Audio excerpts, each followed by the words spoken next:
ஒரு போர் குணம் கொண்டவள். போரில் அவள் தான் முன்னாடி தளபதி அப்படின்னே சொல்லலாம்.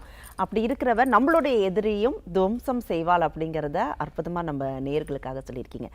எத்தனையோ வராகி அம்மன் கோயில் இருக்கும்போது ஏன் தஞ்சையில் இருக்கக்கூடிய ஸ்ரீ மகாவராகி அம்மனை வழிபடணும்? ஏன் தஞ்சாவூர் மகாவராகியை வழிபடணும் அப்படின்றத விட மகாவராகி அம்மனை ஏன் வழிபடணும் அப்படின்னா, எல்லாமே நமக்கு சொல்லி கொடுத்துட்டு போனதை நம்ம ஃபாலோ பண்ணால் போதுங்க. We don't want to research too much. அப்போ அவரோட ஹிஸ்ட்ரிலாம் எடுத்து பாருங்கள். ராஜராஜ சோழன் ஐயாவோட ஹிஸ்ட்ரி எடுத்து பாருங்கள். அவரோட மகனோட ஹிஸ்ட்ரி எடுத்து பாருங்கள். கங்கை கொண்டான், புரிஞ்சுக்கணும், கங்கையவே போய் அந்த லெவலில் வாழ்ந்தவங்க.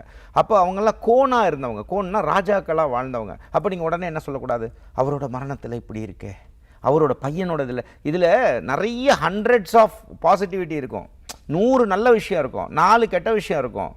நம்ம என்ன பார்க்கணுன்னா அந்த 100 நல்ல விஷயத்தை தான் எடுத்துக்கணும். 4 கெட்ட விஷயங்கிறது பிறக்கக்கூடிய யாராக இருந்தாலும் ஒரு நாள் இறக்கத்தான் போகிறோம். அப்போ அந்த நெகட்டிவையே பேசிகிட்டு இருக்கக்கூடாது. அப்போ நீங்கள் என்ன புரிஞ்சுக்கணும், மகாவராகியோட தன்மையை பண்ணால் நீங்கள் இதுக்காக நீங்கள் அஸ்வாரூட வராகியை கும்பிட வேண்டாம். இதுக்காக நீங்கள் ஒவ்வொரு வராக ஊமத்த வராகியை கும்பிட வேண்டாம், உக்ரவராகியை கும்பிட வேண்டாம். மகாவராகியை வழிபட்டு இந்த மூலமந்திரத்தை ஜபம் செய்து நீங்கள் வழிபட்டால் கர்மயோகத்தை அறிய வைப்பாள் மகாவராகி. நம்மளாம் கர்மயோகிஸ். கர்மயோகினா என்ன? பிறப்பு எதுக்கு எடுத்தோம் அப்படிங்கிறதுக்கான ஒரு பலன் இல்லையா? கர்மயோகினா நம்ம செய்த பாவங்களை அனுபவிப்பதற்காகவும் நம் கடமைகளை செய்யக்கூடிய யோகத்தை ஃபாலோ பண்ணுறவங்க தான் கர்மயோகம்.